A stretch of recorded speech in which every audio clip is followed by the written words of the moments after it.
tried to harm his family. He didn't mean to kill him. He didn't mean it. He was just self-defense.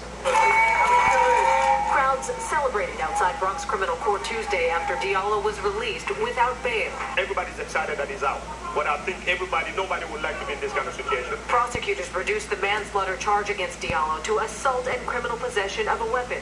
Surveillance video from Diallo's Washington Avenue apartment building capture him armed with a tire iron going after 43-year-old Earl Nash, the man police say tried to sexually assault Diallo's wife just minutes earlier. For the prosecution at this early stage to reduce it to assault is very unique. You don't see that very often. Criminal defense attorney Alexander Sanchez, who is not representing Diallo, says it's also unusual for a defendant accused in a death to be released without bail.